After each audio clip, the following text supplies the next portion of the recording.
Bismillahirrahmanirrahim. Alhamdulillah Rabbil Alamin. Wassalatu wassalamu ala asyrafil anbiya'i wal mursalin Sayyidina Muhammadin wa ala alihi wa sahbihi ajma'in. Alhamdulillah, para jemaah dirahmati Allah Subhanahu wa taala. Pertama dan utama sekali kita memanjatkan kesyukuran kita kepada Allah dapat kita menyambung pengajian di dalam kitab Da'watul Tamah dan begitu juga dengan kitab Fathul Mu'in. Dan kita berdoa kepada Allah Subhanahu wa taala, mudah-mudahan Allah menjadikan pengajian kita ini insya-Allah taala sebab ini pengampunan bagi segala dosa dan Allah mengabulkan segala hajat dan menjadikan kita di antara hamba-hamba yang bertakwa dan diberikan ini kefahaman dalam agama dan husnul khitam dan dikumpulkan bersama Nabi kita sallallahu alaihi wasallam pada hari kiamat nanti. Amin ya rabbal alamin. Maka insya-Allah kita akan masuk ini kepada kitab kita yang pertama daripada kitab Da'watul Tamah. Berkata yang ini penulis Al-Imam Abdullah bin Alwi Al-Haddad. Maka beliau masih membicarakan berkenaan yang ini dengan bahayanya ini riba dan berkenaan yang ini dengan kepentingan yang ini bagi peniaga-peniaga Islam untuk memahami hukum ahkam dan juga yakni melaksanakan keihsanan dalam yakni jual beli supaya perniagaan itu diberkati oleh Allah Subhanahu wa taala. Maka kita telah sampai ini kepada muka surat yang 155 yang mana penulis ini mengatakan bagi para salaf saleh yang menceburkan diri dalam permuamalahan ada contoh dan tauladan yang baik yang boleh ditiru dan sudah termasyhur sebagaimana yang disebutkan oleh Imam Ghazali di dalam kitab Ihya Ulumuddin. Perkataan ini salaf saleh, perkataan salaf ini maksudnya mereka-mereka yang dahulu. Asal ini perkataan salaf ini maksudnya mereka-mereka yang dahulu. Yang dimaksudkan di sini adalah ulama-ulama yang terdahulu. Yang saleh, yakni yang bertakwa kepada Allah Subhanahu wa taala. Maka Al-Imam Ghazali dalam kitab Ihya Ulumuddin, beliau membicarakan tentang adab-adab ini jual beli dan muamalah dan sunnah-sunnah Nabi sallallahu alaihi wasallam, hukum ahkam ini yang bersangkut ini paut ini dengannya. Dan beliau juga yakni menukilkan beberapa yakni kisah-kisah daripada para yakni ulama apabila yakni mereka melaksanakan jual beli. Maka beliau mengatakan sebahagian daripada berita-beritanya pada kitab Adab Berusaha dan Mencari Sara Hidup. Ini adalah bab ini dalam kitab Ihya Ulumuddin. Maka di sana Al-Imam Ghazali yakni membicarakan ini dengan panjang lebar berkenaan dengan perkara ini. Maka beliau mengatakan sila kembali kepadanya. Kita lihat Al-Imam Al-Haddad, beliau banyak kali kita lihat dalam kitab-kitab beliau akan merujuk kepada Al-Imam Ghazali lebih-lebih lagi dalam kitabnya Ihya Ulumuddin. Dan kita lihat banyak kandungan daripada kitab Ihya Ulumuddin yang wujud pada kitab Al-Imam Abdullah bin Alwi Al-Haddad. Ini menunjukkan yakni ada kaitan di antara kitab-kitab Al-Imam Al-Haddad dengan kitab Al-Imam Ghazali, dan ini menunjukkan akan kepentingan yakni para ulama kita dalam yakni membaca kitab ini yang ditulis oleh Al-Imam Ghazali. Hendaklah setiap peniaga dan pekerja bersifat adil dan ihsan. Ini seperti mana kita membicarakan yakni pada minggu yang lepas yakni supaya kita mendapatkan barakah di dalam perniagaan. Yakni baik dalam perniagaannya dan pekerjaannya tanpa berlaku zalim dan menipu. Apa yang penting yang perlu kita faham di sini adalah perniagaan kita adalah ibadah. Pekerjaan kita juga adalah ibadah. Yakni ia adalah melaksanakan tanggungjawab yang dipertanggungjawabkan ke atas kita dan kita melaksanakannya dan kita meraihkan hukum ahkam Allah Subhanahu wa taala dengan kita tidak menzalimi dan kita tidak menipu, maka kita akan mendapatkan bahagian pahala atas perkara tersebut, maka ia dikirakan sebagai amal saleh. Jadi sebagai seorang muslim harus kita faham bahawasanya ini adalah daripada ajaran agama kita dan ini adalah perkara yang akan memberikan kepada kita bukan saja manfaat di dunia, akan tetapi dia juga akan memberikan kepada kita manfaat di akhirat. Ada sebagian orang Islam ini mungkin mereka menyangkakan ibadat ini hanya solat sahaja ataupun solat dan puasa pada bulan Ramadan dan sebagainya. Ini adalah kesilapan yang besar.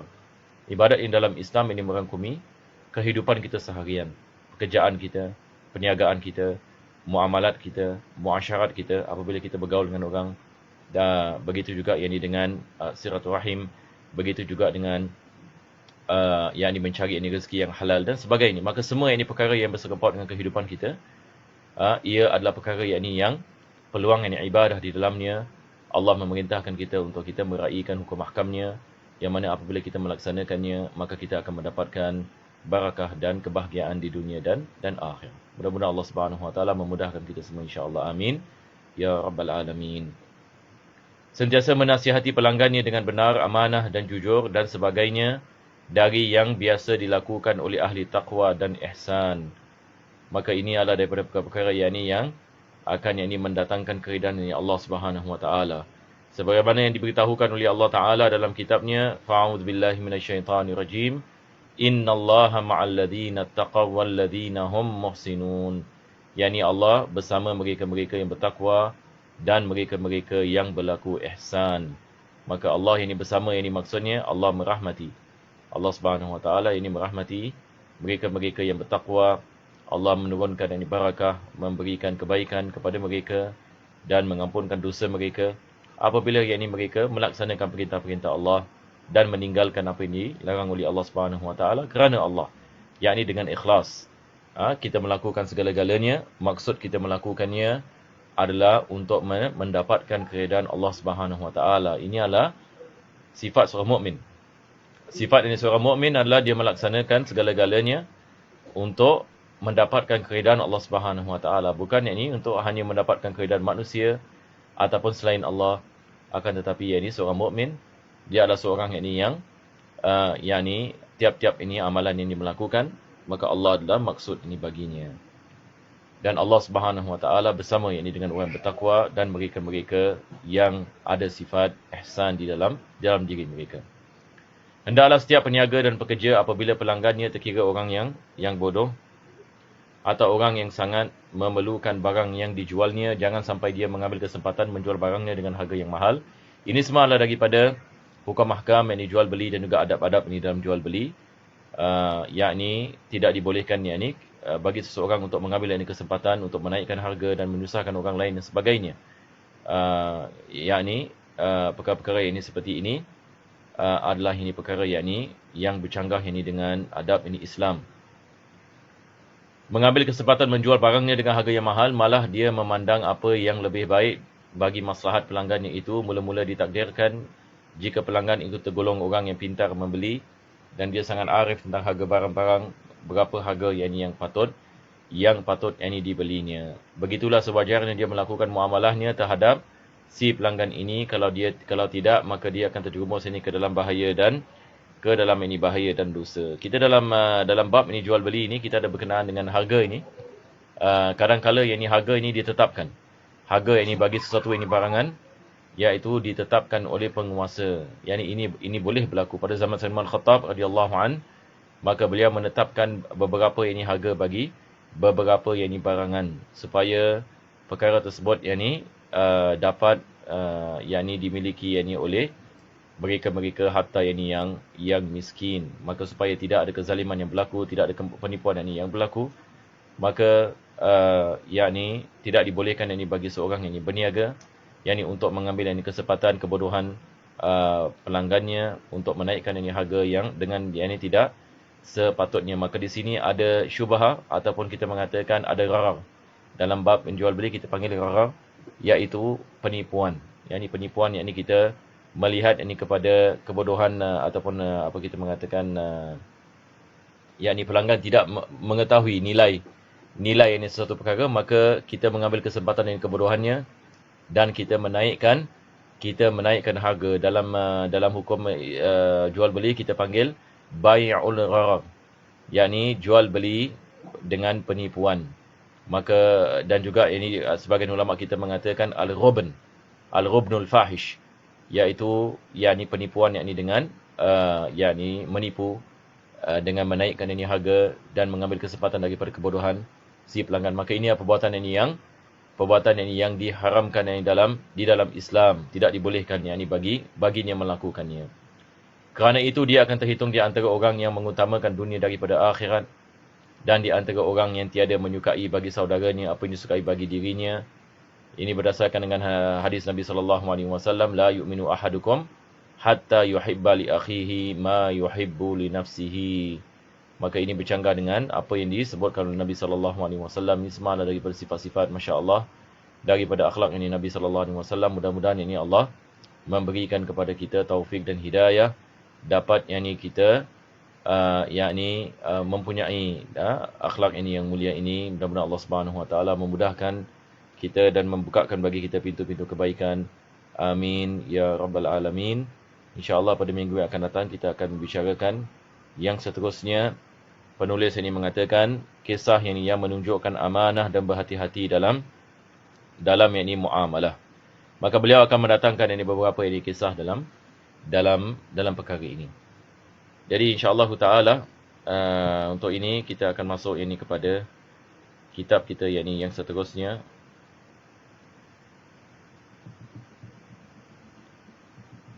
Dan insya-Allah kita akan meneruskan daripada mana kita berhenti. Cuma saya akan melakukan sedikit murajaah atas beberapa perkara yang kita telah sebut pada minggu lepas. Yang seperti biasa, ada perkara yang saya rasa perlu diterangkan lagi sekali supaya dia tidak mendatangkan kekeliruan, insya-Allah. Sekejap ya.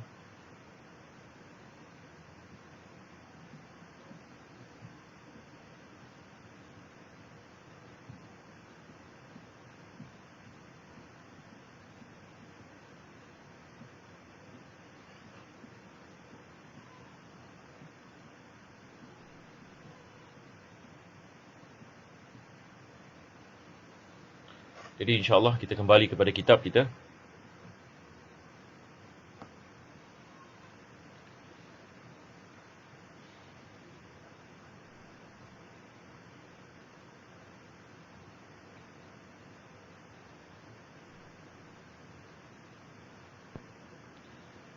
Ini yang kita membicarakan pada minggu yang lepas ya. Pada minggu yang lepas kita sedang akhir sekali. Kita sedang berada pada muka surat 241. Jadi pengajian kita pada hari ini akan mula daripada cabang di sini. Ini yang saya rasa minggu lepas kita berhenti di sini. Mungkin selepas itu sikit, tapi tak apa, insya-Allah nanti kita akan masuk di sini. Tapi sebelum itu saya nak terangkan lagi sekali berkenaan dengan qada solat witir ya. Ini adalah berkenaan dengan masalah kalau sekiranya seseorang itu dia tidak melakukan solat isyak dan dia tidak melakukan solat witir. Jadi harap kita kita renungkan masalah ini dengan baik dahulu ya. Seorang itu dia tidak melakukan solat isyak dan dia tidak melakukan solat witir. Dia tidak melakukan solat isyak dan dia tidak melakukan solat witir. Baik. Kita mengatakan seperti mana kita faham, tidak dibolehkan kita melakukan solat witir melainkan kita telah melakukan solat isyak. Ini yang kita bicarakan pada minggu yang lepas. Maksudnya, kalau saya belum lagi melakukan solat isyak, saya tidak boleh melakukan solat witir. Jadi masanya masuk setelah melaksanakan solat isyak. Maka penulis memberikan misal, kalau kita melakukan jamak takdim, maghrib dengan isyak, dan kita melakukan solat isyak pada waktu maghrib, adakah dibolehkan kita melakukan witir selepas solat isyak dalam waktu maghrib? Jawapannya adalah dibolehkan. Apa sebabnya? Sebabnya kita telah melakukan solat isyak. Jadi dia bukan mati-mati kita mengatakan waktu isyak, tetapi setelah kita melakukan solat isyak. Taib. Ini saya rasa tidak ada masalah. Perkara yang kedua, penulis ini mengatakan, setelah kita mengetahui yang solat witir ini hanya boleh dilakukan selepas solat isyak, bagaimana pula kalau sekiranya seseorang itu tidak melakukan solat isyak? Yakni dia tidak melakukan solat isyak, tentu sekali dia tidak boleh melakukan solat witir. Taib. Apabila terbit fajar, dia nak melakukan qada. Dia nak melakukan qada bagi solat witir. Adakah dibolehkan dia melakukan qada ini bagi solat witir pada waktu fajar, ataupun pada waktu zuhur, ataupun pada waktu asar, ataupun pada waktu maghrib, dan dia belum lagi melakukan qada isyak? Maka penulis ini mengatakan, sebahagian ulama, ini ada khilaf, sebahagian ulama mengatakan tidak dibolehkan melakukan qada bagi solat witir sehingga dia melakukan qada bagi solat isyak. yakni selepas yang dia melakukan qada ini bagi solat isya. Jadi kalau sekiranya dia sudah melakukan solat isya, baru dibolehkan dia melakukan qada bagi solat witir. Jadi saya harap kita faham insya-Allah. Kalau sekiranya ada daripada antum yang tidak faham apa yang saya mengatakan ini, antum boleh type seperti biasa di YouTube-nya yang live punya message. InsyaAllah saya akan kembali kepadanya dan saya akan ulanginya insyaAllah nanti bila sebelum ini habis pengajian ini. Jadi sekali lagi saya ulang ya. Sekarang kita balik kepada kitab.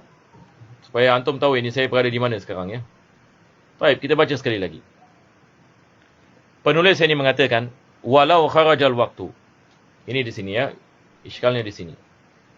Apabila waktu tersebut telah habis. Walau kharajal waktu lam yajuz qada'uha qabla al-isya. Sekarang ini penulis ini mengatakan waktunya telah habis. Yakni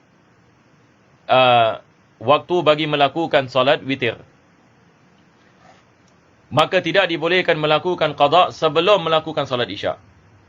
Jadi keadaan yang sekarang penulis sedang membicarakan dia tidak melakukan solat isya dengan solat witir. Maka dia tidak boleh melakukan qada bagi solat witir sehingga dia melakukan qada isya.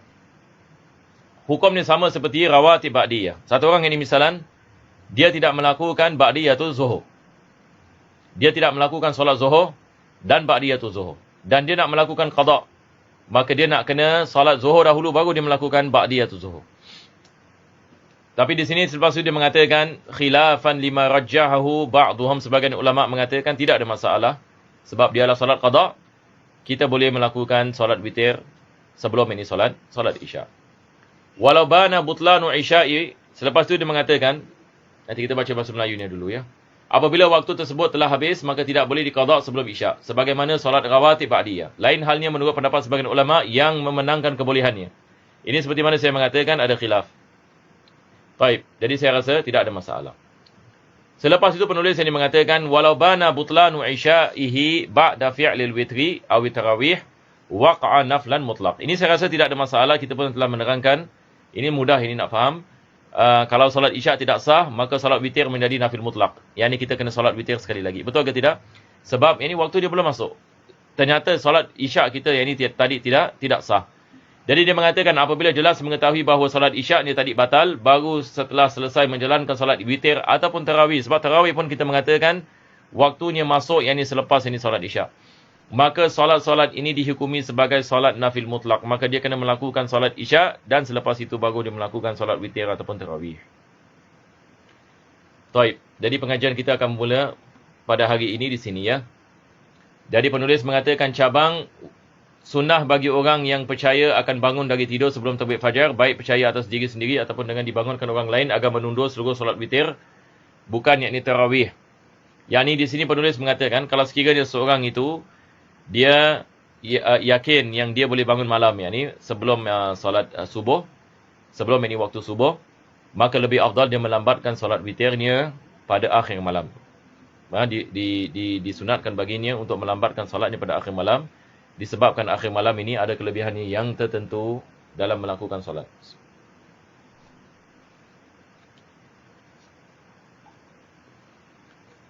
Kita ada ayat-ayat dalam Al-Quranul Karim dan juga hadis-hadis Nabi SAW. Seperti dalam ayat ini kita ada surah Al-Muzammil. Begitu juga dengan surah Al-Insan. Wa minal laili fasjud lahu wasabbihu lailan tawila. Dan sebahagian lagi daripada malam yang ini, ingatlah kepada Allah Subhanahu Wa Taala dan bertasbih yang ini kepadanya dan melakukan sujud. Begitu juga Allah mengatakan ya ayyuhal muzammil qumil laila illa qalila. Yakni bangunlah malam, yakni wahai muzammil, yakni orang yang berselimut. Dan Nabi SAW ini juga membicarakan ini tentang kelebihan yakni akhir ini malam, yang mana Allah Subhanahu Wa Taala menanya siapa yang ada hajat maka aku akan kabulkan hajatnya, siapa yang ini mahu yang ini taubat maka aku akan memberikan taubat ini kepadanya. Ini adalah daripada hadis yang masyhur ini berkenaan dengan melakukan ibadah pada akhir malam, itu adalah daripada waktu yang terbaik. Maka disunatkan yang ini melambatkannya.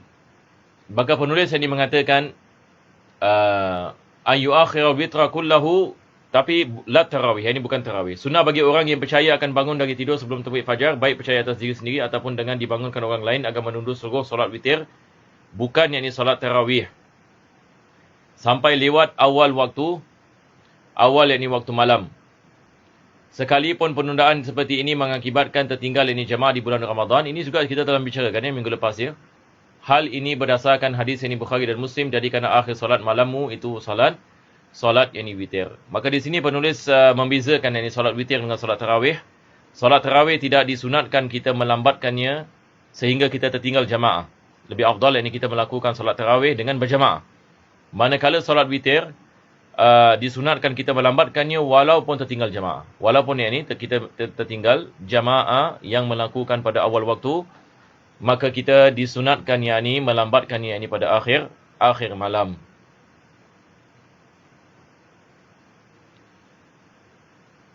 Sunnah meletakkan solat witir di belakang semua solat malam. Salatul lail maksudnya solat malam yang dilakukan pada malam itu. Jadi maksudnya di sini adalah disunatkan ini kita melambatkan ini solat witir, maka kita melakukan solat witir, solat yang penutup, yang akhir sekali. Jadi saya rasa tidak ada masalah ya. Di sini penulis yang mengatakan, apa yang penulis yang sedang mengatakan adalah kesunahan kita melambatkan solat witir. Itu yang disebutkan oleh penulis. Mana lebih afdal kita melakukan solat witir pada awal malam ataupun akhir malam? Maka yang lebih afdal adalah kita melakukannya pada akhir malam. Kalau sekiranya kita ada solat malam yang lain seperti solat hajat dan istikharah, kita melakukan solat hajat dan istikharah dahulu dan kita menutupnya dengan solat witir. Selepas itu penulis yang mengatakan sunnah bagi orang yang tidak yakin akan boleh bangun sebelum terbit fajar. Ini sekarang dia membicarakan tentang bagaimana pula kalau sekiranya seseorang itu dia tidak yakin yang dia boleh bangun. Dia 50-50. Yang ini maksudnya takut yang ini mungkin tertidur ke ataupun yang tidak boleh bangun misalan. Maka kalau dia tidak yakin, maka hukumnya berbeza sikit. Maka dia mengatakan di sini hendaklah melakukan solat witir sebelum tidur. Dia melakukan solat witirnya kesemuanya sebelum tidur. Kesemuanya yang ini sebelum tidur. Kalau dia melakukan 3 rakaat yang ini dia melakukan yang sebelum yang ini dia tidur. Kemudian bila ternyata boleh bangun, tidak disunatkan mengulanginya. Yang ini maksudnya kalau dia sudah melakukan 11 rakaat misalan, dia sudah sebelum dia tidur dia melakukan semua yang solat witir ini 11 rakaat ini maksimum. Jadi sebab kenapa dia melakukan sebelum dia tidur 11 rakaat? Sebab dia tak confident dia boleh bangun. Tetapi setelah dia melakukan 11 rakaat ini misalan, dia bangun malam. Adakah maksudnya dia nak kena solat yang 11 rakaat ini sekali lagi? Maka tidak perlu. Yang ini dia sudah melakukan solat witir. Jadi bukan menjadi syarat ini bagi solat witir kita nak kena tidur dulu baru kita melakukan solat. Hatta kalau kita tidak tidur, kita boleh melakukan solat. Kita boleh melakukan solat witir. Dan kalau kita sudah melakukan 11 rakaat, maka tidak perlu yang ini kita ulang yang ini mana-mana rakaat daripada solat witir. Kita boleh melakukan solat-solat yang lain. Seperti solat nafil mutlak. Seperti solat hajat misalan. Seperti solat istikharah. Ini terpulang. Sunnah bagi orang yang tidak yakin. Kemudian bila ternyata tidak disunahkan mengulangi lagi. Jadi tidak ada masalah insyaAllah ya. Kemudian jika dapat mengerjakan solat witir setelah bangun tidur, baginya mendapat pahala solat witir dan tahajud. Kalau tidak, maka hanya yang ini pahala solat witir. Sekarang ini satu orang ini misalan dia melakukan ini solat witir setelah yang ini dia tidur. Dia melakukan ini solat witir setelah yang ini dia tidur. Maka dia mendapatkan 2 bahagian. Bahagian yang pertama adalah dia mendapatkan pahala melakukan solat witir. Dan bahagian yang kedua dia mendapat pahala tahajud. Sebab maksud daripada tahajud adalah melakukan yang ini solat ini selepas tidur. Dalam ini sebahagian ta'rif ini para ulama. Sebahagian ini ulama kita mengatakan tiap-tiap solat yang dilakukan selepas tidur itu adalah tahajud. Jadi sebahagian ini ulama mengatakan apa saja jenis ini solat yang dilakukan selepas yang ini seseorang itu tidur, maka itu dikirakan ini sebagai solat tahajud. Maka di sini kalau sekiranya dia melakukan solat witir selepas yang ini dia tidur, dia mendapatkan pahala witir dan dia juga mendapatkan pahala yang ini tahajud. Tapi kalau sekiranya dia tidak tidur, misalnya sebelum dia tidur dia melakukan solat witir sahaja, maka dia hanya mendapatkan pahala solat witir, tetapi dia tidak mendapatkan pahala solat yang ini tahajud. Jadi boleh faham insya-Allah ya. Kalau tidak ada apa-apa soalan ini boleh type ya, seperti mana saya mengatakan tadi. Pendapat lain mengatakan yang lebih utama hendaklah dia melakukan witir sebelum tidur. Kita ada sedikit ini perbezaan mana yang ini lebih afdal, melakukan solat witir sebelum tidur ataupun melakukan solat ini witir ini selepas yang ini tidur. Kita ada sedikit perbezaan. Nanti penulis akan membicarakan kenapa yang ini ada perbezaan. Sebab ada hadis Nabi SAW yang berkaitan dengan solat witir. Maka pendapat yang lain mengatakan, dari penulis yang pertama sekali dia kedepankan pendapat yang pertama yang mengatakan lebih afdal dilambatkan witir. Betul ke tidak? Selepas bangun kita tidur dan kita bangun dan kita solat witir, ini lebih afdal. Ini pendapat yang pertama.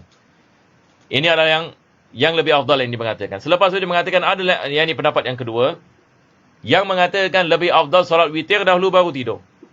Yang ini maksudnya kita kedepankan solat witir, bukan kita melambatkannya. Baik yakin dapat bangun ataupun tidak. Sama ada dia yakin dia boleh bangun ataupun dia tidak boleh bangun. Tetap dia melakukan solat witir sebelum dia tidur. Ia cukup melakukan tahajud. Lalu setelah bangun, ia cukup melakukan tahajud saja. Ini maksudnya dia melakukan solat witir. Dan apabila dia bangun daripada tidurnya, dia melakukan solat. Dia melakukan solat dalam bentuk tahajud. Dia melakukan solat dalam bentuk tahajud. Ini bukan solat witir. Sebab dia sudah melakukan solat witir sebelum dia tidur. Hal ini berdasarkan perkataan Abu Hurairah radhiyallahu anhu. Jadi di sini kita kena faham para jemaah sekalian. Kenapa sebagian ulama mengatakan sedemikian? Kenapa sebagian ulama mengatakan lebih afdal kita melakukan solat witir dahulu baru kita tidur? Berdasarkan hadis Abu Hurairah. Abu Hurairah radhiyallahu anhu, beliau pernah meminta nasihat daripada Nabi SAW ini sebelum Nabi wafat. Dan daripada antara nasihat Nabi SAW adalah apa yang kita akan baca. Maka beliau mengatakan Rasulullah SAW memerintahkan supaya aku lakukan solat witir sebelum tidur. Ini adalah daripada wasiat Nabi SAW kepada sahabat ini. Namanya Abu Hurairah. Ada beberapa nasihat yang lain seperti melakukan puasa 3 hari tiap-tiap bulan. Ini adalah daripada nasihat Nabi SAW ini kepada ada 4 perkara Ada 4 perkara. Nanti insya-Allah saya akan kongsi hadisnya. Jadi salah satu daripadanya adalah melakukan solat witir sebelum tidur. Itu sebab ini sebagian ulama kita mengatakan lebih afdal adalah kita melakukan solat witir sebelum tidur. Berdasarkan dengan hadis ini. Dan hadis ini adalah hadis yang sahih yang diriwayatkan oleh Syaikhan. Seperti mana penulis mengatakan di sini, yaitu Bukhari dan Muslim. Selepas itu beliau mengatakan sebetulnya Abu Bakar radhiyallahu an salat witir sebelum tidur. Ini adalah daripada amalan Sayyidina Abu Bakar radhiyallahu an. Dia melakukan salat witir sebelum tidur. Jadi dia melakukan salat witir lalu bangun di tengah malam dan bertahajud. Maksudnya dia melakukan salat selain salat witir. Dia melakukan selain salat witir. Sedangkan Sayyidina Umar Al-Khattab beliau tidur dahulu sebelum witir. Lalu bangun bertahajud dan solat witir. Jadi kita ada 2 amalan di sini. Amalan Sayyidina Abu Bakar radhiyallahu an dengan amalan Sayyidina Al-Khattab. Abu Bakar radhiyallahu an ini melakukan solat witir sebelum dia tidur. Maka Sayyidina Al-Khattab ini melakukan witir selepas dia tidur. Selepas itu kedua melaporkan perbuatan masing-masing kepada Nabi SAW.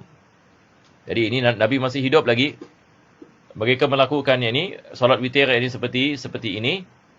Maka mereka datang kepada Nabi SAW dan menanyakan perkara ini. Maka Nabi SAW ini mengatakan faqala, kita lihat ini bahasa Arabnya, faqala hadha akhdhu bil hazmi, yakni Abu Bakar, wa hadha akhdhu bil quwwah, yakni Umar. Maka Nabi SAW ini mengatakan Abu Bakar radhiyallahu an, yakni dia melaksanakan solat witir tersebut dengan ketekunan. Ini adalah daripada ketekunan Abu Bakar ini radhiyallahu an, manakala Sayyidina Umar Al-Khattab melakukannya dengan kekuatan. Melakukan dengan kekuatan. Apa beza di antara ketekunan dengan kekuatan? Maka dua-dua ada kelebihan. Dua-dua ada kelebihan. Maka melakukan solat selepas tidur, memerlukan kepada kekuatan. Memerlukan kepada kekuatan untuk melaksanakan sebab biasanya bukan perkara yang mudah. Kalau ia perkara yang mudah, semua orang mudah nak melakukannya. Maka bangun malam bukan daripada perkara yang mudah, ia memerlukan semangat dan juga kekuatan rohani. Berkenaan dengan ketekunan Abu Bakar radhiyallahu an adalah melakukan solat witir sebelum tidur, Dan bukan maksudnya Abu Bakar radhiyallahu anhu ini tidak melakukan salat tahajud, yakni beliau melakukan salat witir sebelum tidur, dan apabila beliau bangun yakni malam, beliau mengkhususkan yakni bangun malam dengan yakni melakukan yakni salat, dengan melakukan yakni salat yakni tahajud, yakni salat-salat sunat ini yang lain yang dilakukan oleh beliau. Maka kedua-duanya yakni menunjukkan mempunyai yakni semangat ini untuk melaksanakan sunnah-sunnah Nabi sallallahu alaihi wasallam. Maka kedua-duanya dipuji oleh Nabi sallallahu alaihi wasallam. Jadi dua-dua cara yang ini dibolehkan. Sama ada kita melakukan cara Abu Bakar ataupun cara Sayyidina Umar Al-Khattab. Maka yang afdal adalah kita lihat kepada keadaan kita. Kalau kita mampu bangun malam, yakni penulis ini cenderung yakni kepada yakni melambatkan solat witir kalau orang yang mampu. Tapi kalau kita tahu misalnya kita susah nak bangun malam, maka kita habiskan ini solat witir ini sebelum ini kita tidur. Diriwayatkan bahawa Sayyidina Uthman melakukan seperti Abu Bakar, sedangkan Ali seperti Umar radhiyallahu anhum. Ini diriwayatkan ini sana Uthman radhiyallahu an melakukan ini seperti Abu Bakar, ini melakukan solat witir sebelum tidur, manakala Sayyidina Ali radhiyallahu an melakukan solat witir selepas ini bangun daripada tidur seperti Sayyidina Umar Al-Khattab. Qala fil wasit wa ikhtara Syafi'i fi'la Abi Bakar radhiyallahu an. Yang disebutkan dalam kitab Al-Wasit bahawasanya Al-Imam Syafi'i beliau melakukan salat witir seperti Abu Bakar radhiyallahu an melakukannya, iaitu melakukan salat witir ini sebelum yakni tidur. Jadi saya rasa tidak ada masalah insya-Allah ya. Ini sikit forward, tidak memerlukan syarah ini yang panjang, kita meneruskan. Adapun solat 2 rakaat sesudah witir seperti yang sering dilakukan manusia dengan duduk adalah tidak termasuk sunnah Nabi sallallahu alaihi wasallam seperti penjelasan Al-Jawhari dan Syekh Zakaria. Ini adalah daripada amalan yang dilakukan pada zaman penulis, yang mana mereka melakukan 2 rakaat selepas solat witir dalam keadaan duduk. Yakni mereka melazimkan ini perbuatan seperti ini. Maka penulis mengatakan tidak ada nas daripada hadis Nabi sallallahu alaihi wasallam yang menunjukkan akan kesunahannya, yakni kita melakukan dengan kita duduk dan kita melakukan salat yakni 2 rakaat. Ini yakni tidak ada nas ini yang disebutkan yakni oleh Al-Imam Jauhari dan Syekh Zakaria Al-Ansari. Jadi hendaklah kita meninggalkan perkara-perkara yakni yang tidak ada warid daripada Nabi sallallahu alaihi wasallam, supaya yakni kita tidak terjebak yakni dalam mengada-ngadakan sesuatu yakni yang tidak wujud yakni di dalam agama. Disebutkan dalam Kitabul Majmu', jangan sampai anda tertipu dengan keyakinan orang bahawa hal itu sunnah dilakukan kerana menyuruh melakukannya kerana mereka tidak tahu yakni hukumnya. Yakni Al-Imam Nawawi yakni mengatakan, jangan yakni kamu menyangkakan itu adalah daripada perkara yang disunatkan. Apakah perkara yang disebutkan oleh Imam Nawawi? Sama perkara yang sama, yakni melakukan solat sunat 2 rakaat dengan duduk selepas solat witir. Maka itu adalah disebabkan yakni kejahilan yakni mereka yang melakukannya, tidak ada asas yakni bagi amalan tersebut, maka hendaklah kita mengelakkannya. Jadi dengan ini kita dah habis membicarakan yakni tentang solat witir. Seterusnya penulis ini membicarakan tentang solat sunat duha. Maka beliau mengatakan solat sunat duha sebagaimana firman Allah Subhanahu wa taala dalam Al-Quranul Karim, yusabbihna bil 'ashyi wal isyraq. Yani Allah menyifatkan yakni mereka-mereka yakni yang dekat ini kepada Allah, mereka melakukan tasbih, yakni mengingat kepada Allah dalam yakni keadaan dalam waktu yakni waktu petang dan juga yakni waktu isyraq. Waktu isyraq adalah waktu yakni setelah terbitnya matahari. Maka Ibn Abbas ini mengatakan salatul isyraq salatul duha. Yang dimaksudkan dengan salat ini isyraq adalah salat ini duha. Maka salat duha ini disebutkan dalam Al-Quranul Karim seperti mana Ibn Abbas ini mengatakan, dan juga perbuatan Nabi sallallahu alaihi wasallam melakukan salat duha. Imam Bukhari dan Muslim meriwayatkan bahawa dari sahabat Abu Hurairah radhiyallahu anhu, beliau berkata, aku diberi wasiat oleh kekasihku. Ini yang saya tadi membicarakan berkenaan dengan hadis Abu Hurairah, wasiat Nabi SAW kepada beliau. Ada 3 perkara ya, kita lihat di sini. Ini adalah hadisnya para jemaah sekalian. Antum melihat di sini. Apa dia mengatakan? Ini hadis masyhur ini, masya-Allah. Dia mengatakan ausani khalili. Yani permulaan hadisnya ausani khalili, yakni khalili, perkataan khalil maksudnya kekasihku. Kekasihku yakni memberikan wasiat kepadaku, yakni Nabi sallallahu alaihi wasallam. Bisalas dia mengatakan dengan 3 perkara. Pertama sekali siyami salasati ayamin min kulli syahr. Puasa 3 hari pada tiap-tiap bulan. Wa rak'atai duha, dan melakukan salat 2 rakaat duha pada tiap-tiap hari. Ini adalah perkara yang jemaah dirahmati Allah, kita cuba insya-Allah, yakni kita anggap ini sebagai wajib. Minimum yakni kita melakukan salat duha 2 rakaat. Jangan kita tinggalkan ini salat. Jangan kita tinggalkan ini salat ini duha. Maka kelebihannya sangat besar sekali. Ia adalah daripada tanda kesyukuran kita kepada Allah Subhanahu Wa Taala atas semua yakni nikmat tulang-tulang dalam badan kita berdasarkan dengan hadis. Maka jangan kita meninggalkan salat duha dalam apa keadaan sekalipun. Dan saya faham ini ada ramai daripada kita bekerja ini pada waktu itu. Maka kita boleh melakukan salat duha 16 minit ini selepas terbitnya ini matahari. Sama ada kita nak melakukan solat isyraq ataupun kita melakukan solat duha. Sebab ada sebagian ulama mengatakan solat isyraq dengan solat duha adalah sama. Yakni waktu bagi solat isyraq dengan waktu bagi solat duha, dia adalah waktu yang sama. Dan mereka mengatakan solat isyraq itu adalah solat duha. Tapi sebagian ulama seperti Imam Ghazali misalnya, beliau membezakan di antara solat isyraq dengan solat duha. Dan ulama-ulama kita di Hadramut, mereka mengambil pendapat Imam Ghazali yang membezakan. Dan begitu juga dengan Ibn Hajar. Yang beliau juga membezakan. Yang solat isyraq dengan solat duha. Jadi sama ada kita melakukan solat isyraq ataupun solat duha, minimum 2 rakaat, maka itu alhamdulillah nikmat ini yang besar. Kalau kita bekerja misalnya sebelum kita keluar rumah, maka lazimkan kita melakukan solat duha. Tapi kalau kita keluar kerja lambat misalnya, maka kita boleh melakukan solat duha pada pukul 12 ataupun selagi mana ini tidak masuk waktu zawal.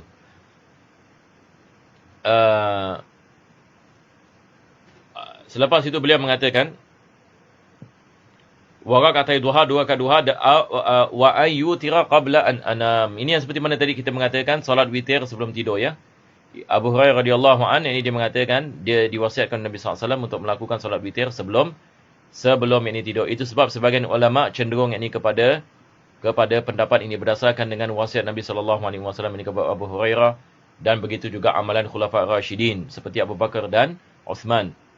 Abu Daud meriwayatkan bahawa Nabi SAW mengerjakan kesunahan duha,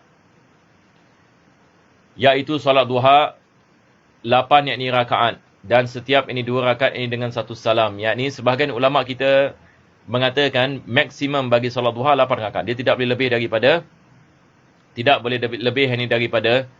8 rakaat. Ini berdasarkan dengan beberapa riwayat. Dengan setiap 2 rakaat 1 salam. Paling sedikit salat duha dapat dilakukan 2 rakaat dan paling banyak 8 rakaat. Sebagaimana keterangan dalam kitab Tahqiq dan Majmu'. Al-Imam Nawawi dalam kitab Majmu' mengatakan perkataan ini sedemikian. Seperti ini pula lah pendapat sebagian besar ulama yang bererti haram menambahkan rakaat dengan niat salat duha. Tidak dibolehkan kita melakukan salat duha lebih daripada 8 rakaat dengan niat solat duha. Sebab ini yang paling banyak 8 rakaat. 8 rakaat adalah ukurannya yang paling utama, demikian dalam Rawdah. Rawdah ini juga adalah kitab Al-Imam An-Nawawi. Dan fayajuzu ziyadatu 'alaiha bi niyatiha ila 12. Yakni disebutkan oleh sebahagian ulama yang lain, yakni paling banyak ini adalah 12 rakaat. Jadi kita ada khilaf berkenaan dengan 8 rakaat dengan 12 rakaat. Jadi di sini penulis mengatakan disebutkan oleh Al-Imam Nawawi dalam kitab yang lain, yakni hingga ke 12 rakaat. Sunnah 1 kali salam untuk tiap-tiap 2 rakaat. Ini seperti mana kita dalam solat witir kita membicarakan tentang kesunahan melakukan salam selepas 2 rakaat. Selepas itu penulis membicarakan waktu solat duha. Jadi saya rasa kita semua tidak ada masalah ya, kita pernah belajar perkara ini. Maka penulis mengatakan waktu solat duha adalah matahari naik setinggi tombak. Ini berdasarkan dengan hadis Nabi SAW qadra rumhin, yang mana Nabi SAW melakukan solat selepas terbitnya matahari kadar 1 tombak. Kadar 1 tombak adalah 16 degrees 16 darajah. Dan setiap ini 4 darajah, dia ada 4 darajah. Setiap darajah adalah 4 minit. Jadi 4 kali 4 kita dapat 16 minit. Itu sebab ini sampai hari ini kita tunggu 16 minit. Jadi kalau waktu syuruk ini 7 pagi, kita boleh melakukan solat isyraq 7.17. Yang ini 16 minit ini di antara terbitnya matahari dengan kita melakukan solat. Jadi ini kita akan selamat ini insya-Allah. Jadi ada jemaah pun menanyakan berapa minit. Ini kalau ada orang menanyakan, katakan kepada mereka 16 minit ini berdasarkan dengan isyar ini para ulama falak. Seperti mana disebutkan dalam kitab Burhatul Mustasyidin oleh Al-Imam Abdul Rahman Al-Mashhur. Dan ini yang dipegang oleh ulama-ulama kita hari ini. Jadi dia mengatakan waktu solat duha adalah sejak matahari naik sehingga tingginya tombak sampai masuknya langit belahan barat, yakni waktu zawal ya. Waktu zawal ini adalah waktu yang mana dia sebenarnya waktu zawal ini dia adalah waktu yakni apabila kita dapat lihat bayangan sedikit ini ke arah bayangan yakni sedikit kita mengatakan ke arah barat ya. Matahari daripada east kan. Yang ni dia pergi east, dia pergi west. Jadi bila dia pergi bahagian west ini sedikit, kita nak lihat ini bayangan kita terhadap east ya. Jadi ini kita mengatakan waktu zawal apabila sedikit ini bayangan. Sebab sebelum itu waktu istiwa. Waktu istiwa adalah apabila matahari di atas. Ini waktu haram ini. Tidak dibolehkan kita melakukan solat ini di dalamnya. Tapi dia hanya beberapa saat sahaja. Selepas itu disebabkan ini bumi berputar, maka sedikit ini bayangan ini akan masuk ini ke bahagian barat. Ke bahagian timur. Bayangan ini ke bahagian ini timur. Maka ini sudah tidak dibolehkan kita melakukan solat duha. Namun untuk jelasnya hendaklah dilakukan sewaktu telah berlalu seperempat waktu siang sebagai berdasar pada hadis ini yang sahih. Yang ini berkenaan dengan bila kita boleh melakukan solat duha dan bila yang ini afdal bagi kita melakukan solat duha. Yang ini berkenaan dengan bila afdal kita melakukan solat duha, maka masanya adalah apabila matahari itu dalam keadaan panas, waktu pagi yang paling panas sekali. Waktu pagi ini yang paling panas. Dan biasanya dalam jam pukul 10 misalnya 10 pagi, 10.30 pagi. Berdasarkan dengan hadis ini berkenaan dengan apabila anak-anak unta bangun daripada tempat duduknya. Apabila anak-anak unta bangun daripada tempat duduknya disebabkan padang pasir bila dia panas, unta ini bila dia duduk, dia punya badan kan kena pasir kan. Jadi bila pasir itu panas, dia akan bangun. Jadi bila dia bangun, dikatakan Nabi SAW melakukan solat duha pada waktu itu. Maka itu adalah sikit lebih kurang kita mengatakan dalam jam pukul 10 ataupun 10 ataupun 10 setengah. Ini adalah yang afdal seperti mana penulis mengatakan di sini. Wal ikhtiyar dia mengatakan lebih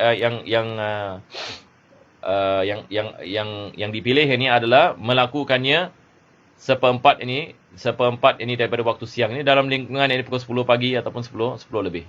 Berdasarkan dengan hadis ini yang sahih di dalamnya.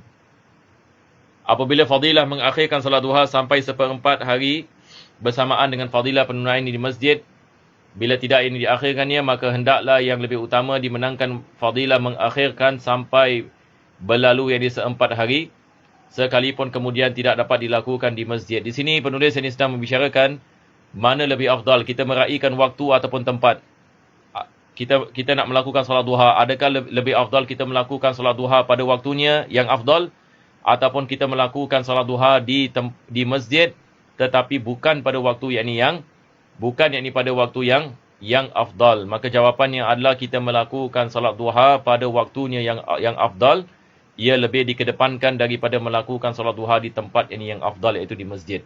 Jadi ini yang beliau mengatakan di sini. Beliau mengatakan yang lebih utama dimenangkan fadilah mengakhirkan sampai berlalu seperempat hari.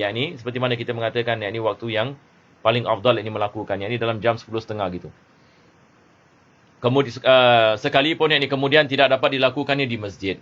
Itu lebih afdal. Kita meraihkan waktu lebih daripada lebih daripada tempat. Demikianlah kerana fadilah yang bertalian dengan waktu itu lebih utama untuk diperhatikan daripada bertalian dengan tempat, iaitu dikedepankan kelebihan apa kita mengatakan, kelebihan yakni waktu daripada kelebihan yakni tempat.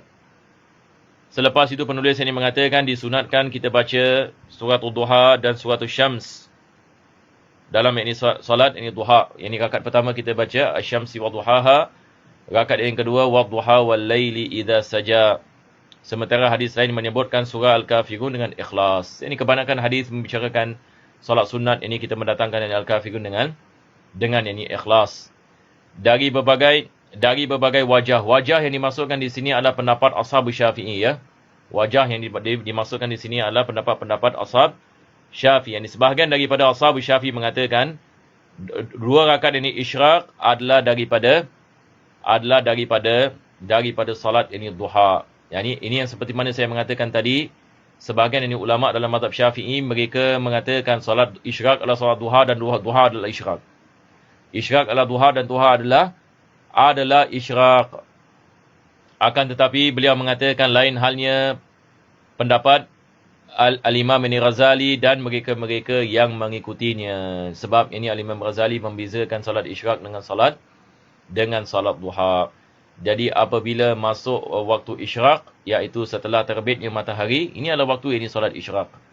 Maka yakni kita niat usolli sunnatal isyraq. Dan biasanya apa yang diajarkan oleh Habib Salim Asy-Syatiri, kita gabungkan dengan beberapa niat. Kita gabungkan solat isyraq dengan solat hifzul umur. Hifzul umur. Lepas itu, kalau kita baru ambil wudu, kita boleh niat sekali. Sunnatul wudu. Lepas itu sunnah hajat. Lepas itu istikharah. Lepas itu ini solat istikharah. Dan jadi kita ada sunnatul isyraq, hajat, istikharah, hifzul umur, sunat ini apa? Sunnatul wudu. Dan begitu juga yakni sunat tahiyatul masjid. Ini misalnya kalau kita ini berada ini di dalam masjid. Maka niat-niat ini seperti ini. Afwan, yang akhir sekali yang keenam adalah sunnatul taubah. Sekali lagi, ya. Isyraq. Ini tak ikut tertib, Isyraq, taubat, hajat, istikharah. Selepas itu hifzul umur. Ini maksud hifzul umur adalah supaya urusan kita dijaga oleh Allah Subhanahu Wa Taala. Ini kita ada salat sunat hifzul umur. Lepas itu salat sunat wudu. Semua sekali ada berapa? Semua sekali ada 6. Jadi kita boleh niatkan ini dalam yakni satu solat, iaitu 2 rakaat. Selepas itu ini penulis ini mengatakan sunat solat tahiyatul masjid. InsyaAllah kita tangguh yang ini pada minggu yang akan datang, insyaAllah.